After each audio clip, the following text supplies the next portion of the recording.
हमें ज्ञान रत्नों से सजाया है और रोज सजाते हैं, और उन्हीं ज्ञान रत्नों के आधार पर उनकी स्मृति से, उनके प्रतिदिन अपने जीवन में प्रयोग करने से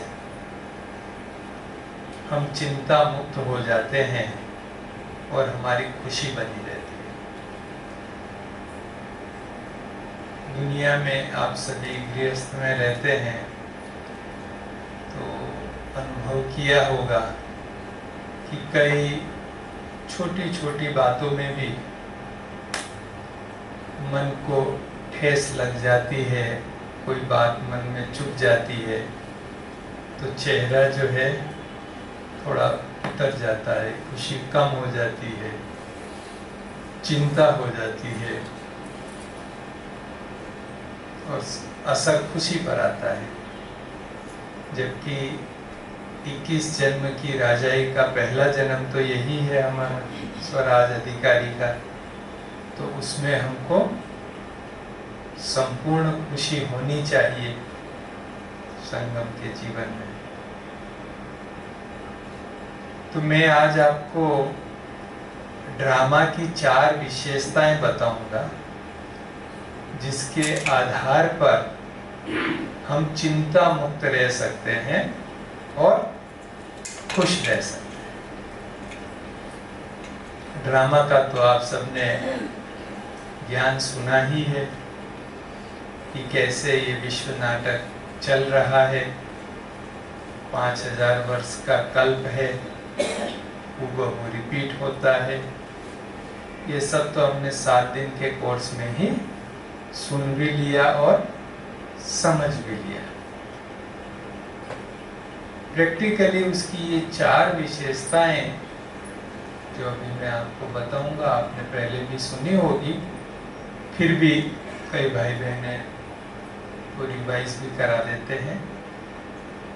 तो उनको अगर ध्यान में रखेंगे तो हम हर चीज में फुल स्टॉप लगाकर अपने मन को बाबा की स्मृति में रख के खुश रह सकेंगे। ड्रामा की पहली विशेषता है कि ड्रामा फिक्स्ड है। फिक्स्ड है ना? तो जो चीज फिक्स होती है उसको चेंज कर नहीं सकते अपन, या चेंज करने की मेहनत करेंगे तो लगभग व्यर्थ ही जाएगी वो मेहनत। कई पूछते हैं भाई बहने कि ड्रामा कह के छोड़ देना चाहिए या कोई पुरुषार्थ करना चाहिए। यहाँ ये समझने की बहुत जरूरी बात है, ड्रामा का उपयोग कब करना है? जब घटना घट जाती है, उसके बाद ड्रामा का उपयोग करना है, उसके पहले पुरुषार्थ करना है। कई कहते हैं ड्रामा में होगा तो हम 108 में आ जाएंगे, हो नहीं। ड्रामा में होगा तो आज हमको हमारा ये काम हो जाएगा, नहीं, पुरुषार्थ तो करना है। बाबा ने कहा पुरुषार्थ बिना तो पानी भी नहीं मिलता है। पुरुषार्थ करना है, और जब वो हो, चाहे हमारे फेवरेबल हो या चाहे फेवरेबल नहीं हो, जब हो जाए तब कहेंगे कि ड्रामा, जो हुआ सो ड्रामा। पहले ड्रामा नहीं लाना है, ड्रामा घटना घटने के बाद लाना है। तो फिक्स है, ड्रामा फिक्स है।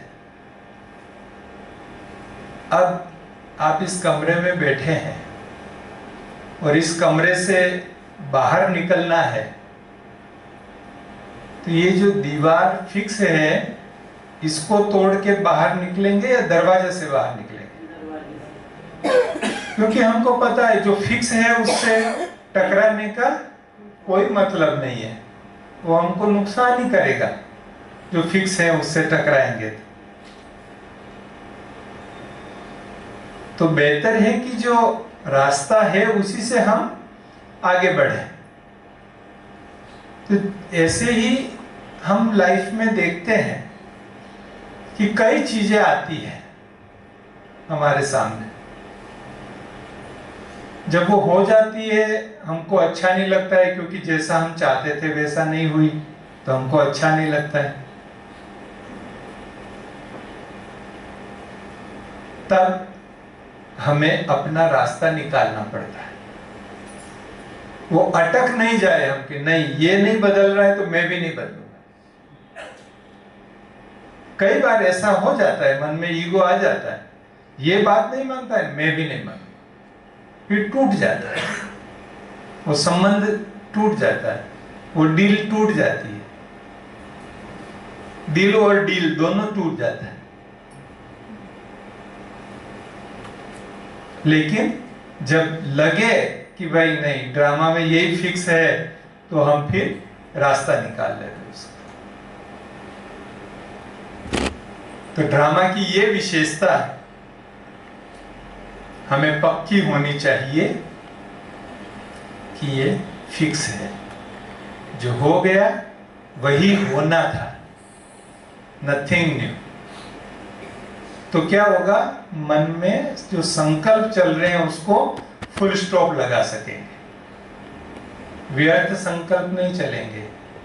क्यों, क्या, कैसे, किस लिए, कब, ये क्यों नहीं लगेगी। ड्रामा की इस विशेषता को ध्यान में रखेंगे। दूसरा, ड्रामा एक्यूरेट है।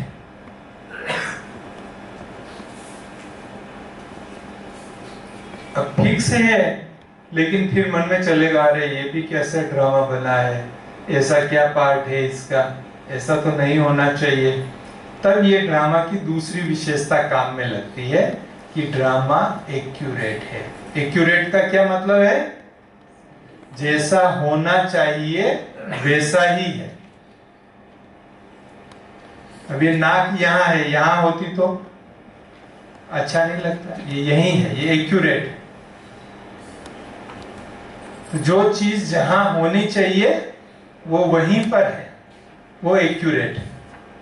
जिस प्रकार से होनी चाहिए उसी प्रकार से हो रही है, जिसके द्वारा होनी चाहिए उसी के द्वारा हो रही है, जैसी होनी चाहिए वैसी ही हो रही है, उसको कहते हैं एक्यूरेट। अब कोई घटना घट गई हमारे साथ, अब नहीं ये तो ठीक नहीं, ऐसे तो ठीक नहीं है, वो संकल्प नहीं आना चाहिए। घटने के बाद एक्यूरेट, जो हो गया वो एक्यूरेट हुआ है ड्रामा में। क्यों एक्यूरेट क्यों है, क्योंकि रचयिता स्वयं भगवान है। तो भगवान है तो वो एक्यूरेट ही बनाएगा। एक बार एक गांव में एक व्यक्ति अपने आप को बहुत होशियार समझता था, तो सबको सलाह देता था, इसको ऐसा करना चाहिए, उसको वैसा करना चाहिए, इसको ऐसा नहीं करना चाहिए, इसको वैसा नहीं करना चाहिए। सबको एडवाइस देता रहता था, सबको सलाह देता रहता था, सबकी कमियां निकालता रहता था, अपने आप को बहुत होशियार समझता था। एक बार वो अपने गांव से दूसरे गांव जा रहा था, पैदल जाते थे पुराने जमाने में, तो दूसरे गांव जा रहा था। तो जैसे ही गांव के बाहर निकला तो वहां एक किसान की झोपड़ी थी, और उस झोपड़ी के बाहर थोड़े फल फूल उगे हुए थे। उसमें एक बेल ऊपर चढ़ रही थी। बेल तो आप समझते हैं ना, पौधे की बेल। और उसकी जो वो मिट्टी के नलिये होते हैं ना, केलू जिनको अपन बोलते हैं, छत उसकी बनी हुई थी। तो उस पर एक बड़ा कद्दू लगा हुआ था, रख वो वेल पर और वो छत पर। तो उसने देखा, कहा भगवान भी जो है वो ठीक से नहीं प्लानिंग करता है, उसका काम भी ठीक नहीं है। इतनी पतली सी वेल है जो खुद नहीं खड़ी रह सकती है, किसी का सहारा लेके चढ़ना पड़ता है, और उसके ऊपर इतना कद्दू रख दिया, उगा दिया, वो कैसे उस पे रहेगा? तो ये जो है ठीक नहीं है, ये भगवान का प्लानिंग बदलना चाहिए, इसमें छोटा सा फल कुछ होना चाहिए ताकि इस पे टिक सके। ऐसा मन ही मन में सोचता हुआ आगे बढ़ा। गर्मी हो गई थी, सूरज चढ़ा आया था, प्यास लगी थी। एक कुआं देखा, उसमें से पानी पिया। पास में एक बड़ा पेड़ था बिलपत्र का, छाया थी घनी। सोचा थोड़ी देर के लिए यहाँ विश्राम कर लो, तो तौलिया बिछाया और छाया में सो गया। नींद आ गई। हवा चल रही थी ठंडी ठंडी। अचानक ऊपर से पका हुआ बिल का फल गिरा सीधा यहाँ उसके। तो एकदम से उसको जैसे चोट लगी हो ऐसा हुआ, बेहोश हो गया। कुछ लोग वहां से जा रहे थे, देखा ये व्यक्ति तो बेहोश हुआ पड़ा है, हिलाया उसको, थोड़ा पानी छाटा, सब किया, तो उसको होश आया। तो वो अब देखने लगा इधर उधर, मैं जिंदा हूं या मर गया हूं। ऐसे ऐसे हाथ देखा कि मैं जिंदा हूं। फिर कहा हुआ क्या, अचानक ये क्या हुआ, कैसे गिर गया, क्या हुआ? तो देखा तो बाजू में वो बेल फल पड़ा हुआ था। तो उसको जब वो सोया था तब उसने देखा था बेल फल सोते समय, और फिर उसको संकल्प चला कि देखो भगवान ने यहाँ भी गलती कर दी। इतना बड़ा पेड़, इतना भारी पेड़, और उस पे फल इतना सा लगाया। यहाँ वो कद्दू तो यहाँ होना चाहिए था, वहां कद्दू लगा दिया और यहाँ बिलफल, छोटा सा बिलफल लगा दिया। अब जब वो होश आया उसको और उसने बिलफल देखा, उसको विचार आया कि अगर यहाँ कद्दू होता और वो गिरता सिर पे तो पुर्जे ही नहीं मिलते सिर के। फिर अक्कल आई, भगवान एकदम एक्यूरेट प्लानिंग किया हुआ है, जहां जो चाहिए वहीं वो उगाया हुआ है। तो बहुत बार हमें भी अपने जीवन में पश्चाताप के कुछ समय बाद पता लगता है कि जो हुआ सो अच्छा हुआ, वो बाद में पता लगता है। पहले हम बहुत पश्चाताप कर लेते हैं, अरे ऐसा नहीं होना चाहिए, ये नहीं हुआ, मेरे से ऐसा क्यों हो गया, उससे ऐसा क्यों हो गया।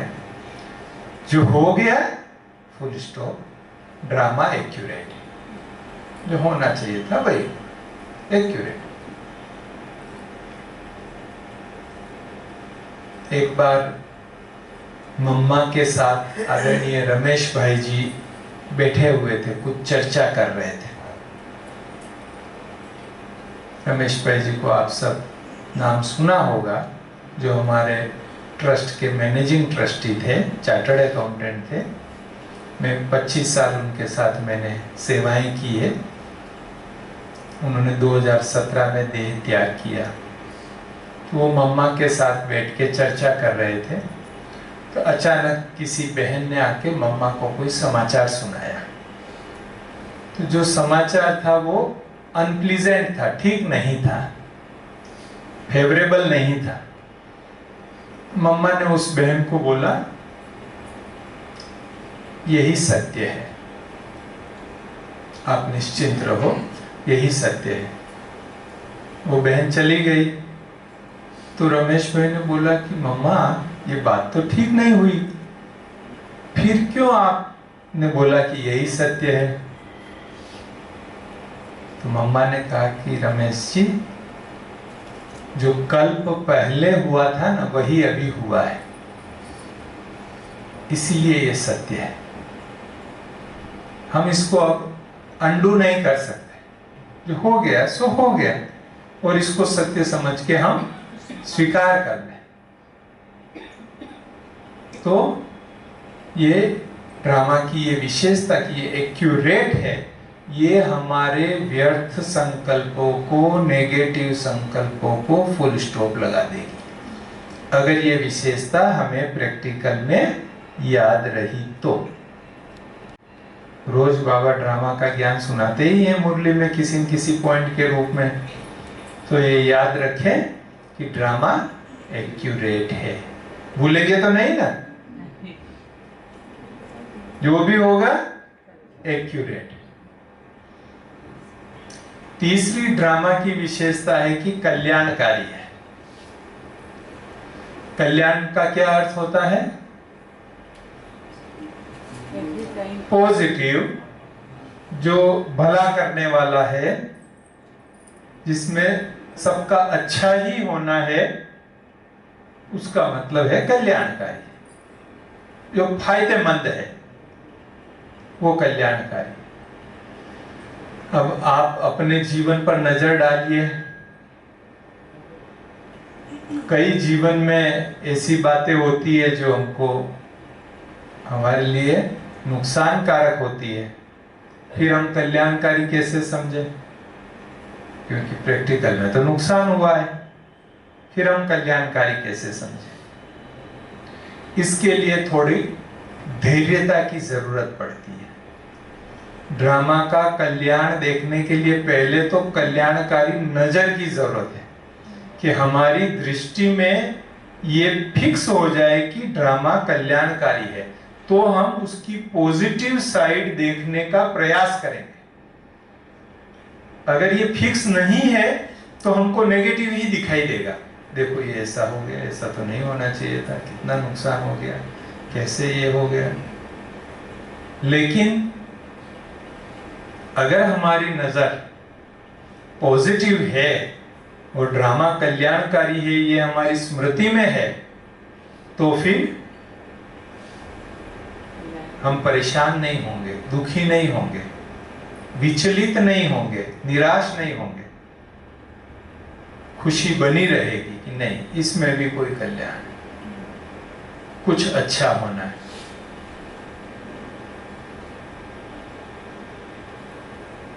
एक स्थान पर रिट्रीट सेंटर के लिए बड़ी जगह ले रहे थे। जगह ले ली, फाइनल हो गया, उसका भूमि पूजन कराना।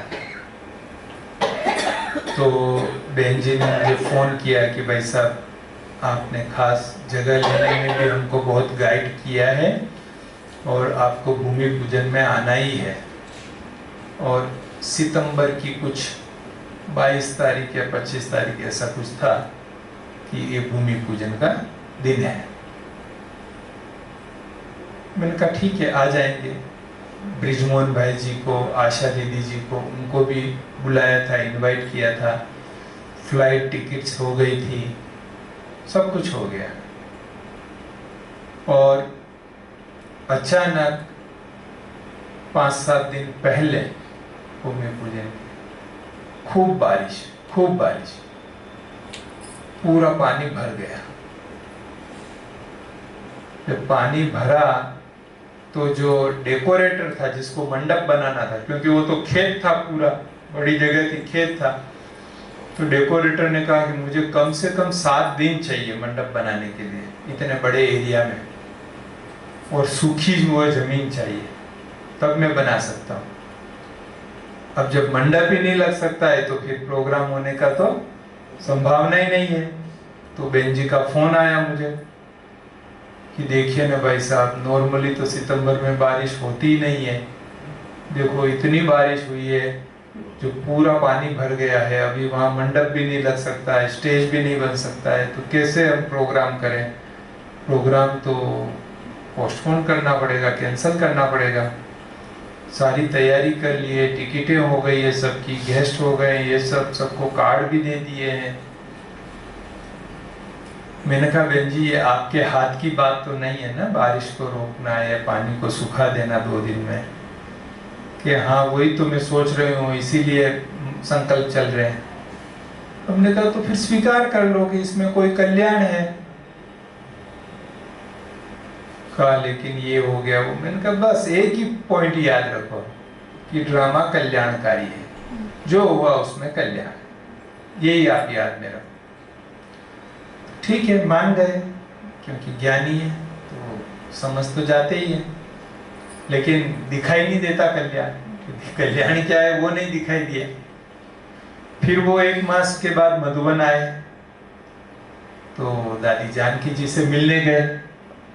तो दादी जी को समाचार सुनाया कि दादी ऐसे बड़ी जमीन लिया है और उसका भूमि पूजन करना बाकी है, भूमि पूजन करना है, तो क्या आप आ सकते हैं? तो जो दादी की ब्राह्मणी थी हंसा बहन, उन्होंने कैलेंडर देखा तो दादी उन दिनों में फ्री थी। तो कहा कि हाँ ठीक है दादी आ सकती है, और अहमदाबाद से डायरेक्ट फ्लाइट था तो कोई दिक्कत भी नहीं थी आने में, डायरेक्ट फ्लाइट होने से। तो दादी ने हाँ कर दिया।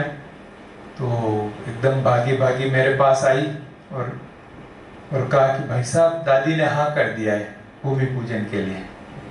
मैंने कहा देखिए दादी का पांव वहां आएगा, चरण पड़ेगा, उसी में सब कुछ समाया हुआ है। उस समय नहीं हुआ उसका ये कल्याण अभी दिखाई दे रहा है कि दादी जी स्वयं आ रही है, इससे अच्छा और क्या हो सकता है। कहा लेकिन अभी 7-8 दिन ही रहे हैं, दादी ने तो 8 दिन बाद की तारीख दे दिया।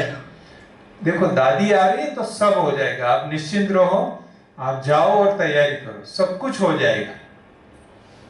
खैर पहले का प्लान किया हुआ तो था ही, तो फटाफट रीप्लान किया और 8 दिन में तो इतनी अच्छी तैयारी हो गई, इतनी अच्छी तैयारी हो गई। यूपी की बात है तो योगी जी भी आए सेंटर पर, खास 1 घंटा दादी जी के साथ योगी जी रहे। मैं भी था दादी जी के साथ, मैं भी आया था फ्लाइट में, उसी फ्लाइट में। तो 1 घंटा सेंटर पर रुके और अच्छी तरह दादी जी से मिलन मुलाकात हुई। प्रोग्राम दूसरे दिन था तो प्रोग्राम में योगी जी नहीं आए, लेकिन खास दादी जी से मिलने, और सेंटर पर ही छोटा सा प्रोग्राम रखा था उसमें आए, अच्छी तरह से मिले, एक छाप लग गई जैसे।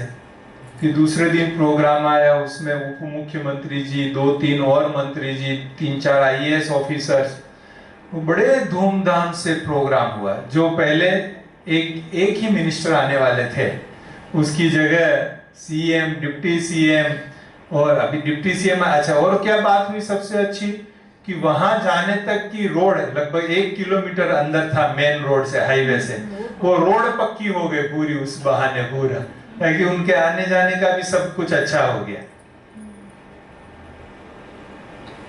और बहुत सुंदर प्रोग्राम हो गया। फिर जब प्रोग्राम पूरा हुआ तो लास्ट में हम भोजन कर रहे थे, बहन जी और हम सब साथ में टेबल के पर बैठ के भोजन कर रहे थे। तो मैंने कहा कि बहन जी कैसा रहा, ठीक हुआ प्रोग्राम? कि हाँ बहुत अच्छा हो गया। उनका अभी खुशी है आपको? वो कैंसिल हो गया था तो हाँ वो अच्छा हुआ, वो उस समय कैंसिल हो गया ना, वो अच्छा हुआ। ये देखो कितना बढ़िया हो गया, जो इतनी सेवाएं हो गई और इतना सब हो गया। उनका देखिए, तो हमको धीरज रखना पड़ता है और हमारी दृष्टि को पॉजिटिव बनाना पड़ता है, उसमें कल्याण ढूंढना पड़ता है। ऐसे नहीं दिखाई देता है। जब हमारे अंदर नेगेटिव और व्यर्थ चिंतन चल रहा होता है तब ये कल्याण दिखाई नहीं देता है। जैसे बादल में सूरज कैसे छिप जाता है, ऐसे इन नेगेटिव और व्यर्थ के संकल्पों के बादल में जो है ना, वो कल्याण का सूरज छिप जाता है। शांत रहना पड़ता है, धीरज रखना पड़ता है, तो वो कल्याण दिखाई देता है।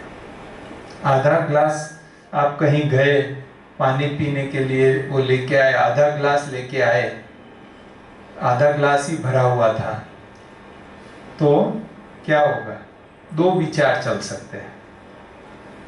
एक विचार चलेगा, देखो पानी जैसी चीज भी पूरी भर के नहीं लेके आए, इतना कंजूस है। दूसरा विचार चलेगा, देखो सर्दियों के दिन है, वैसे भी हमें अगर पूरी ग्लास लेता तो आधा पानी छोड़ता, वेस्ट जाता। इससे अच्छा है कि कितने समझदार है जो आधा ग्लास लेके आए, ताकि वेस्ट भी नहीं जाएगा। हमारे ही संकल्प है, एक संकल्प दुख दे रहा है, एक संकल्प खुशी दे रहा है। घटना एक ही है, देखने का नजरिया बदल जाता है, हमारी स्थिति बदल जाती है।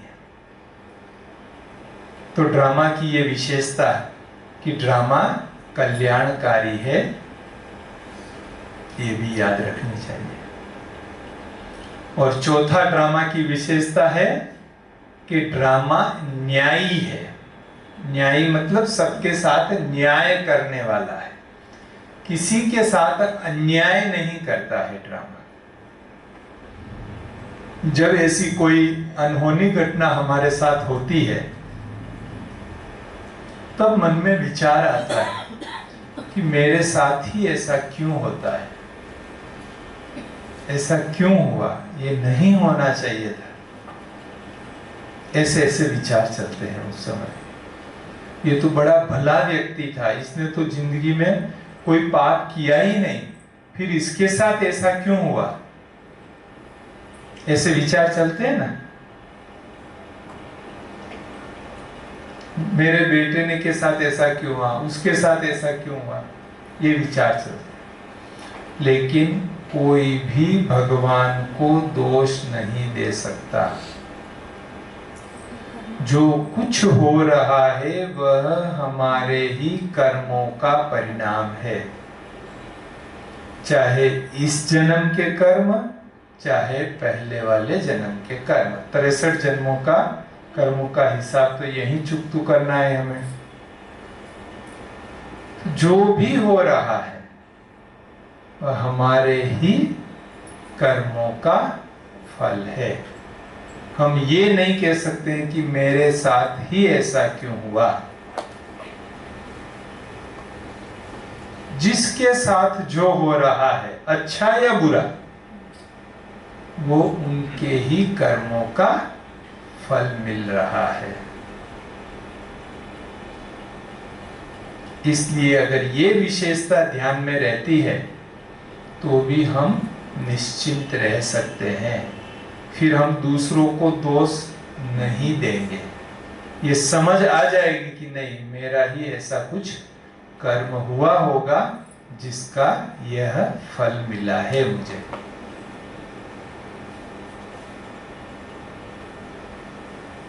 दूसरों को दोष देना आसान होता है, पर सत्य नहीं है। हम अपने कर्म अभी से श्रेष्ठ करें कि भविष्य में हमारे साथ अच्छा ही हो।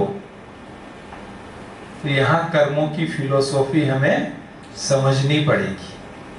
भगवान को कोई उलाहना नहीं दे सकता, भगवान किसी का उलाहना नहीं सुनता। हर एक को अपने कर्म के हिसाब से ही मिलता है।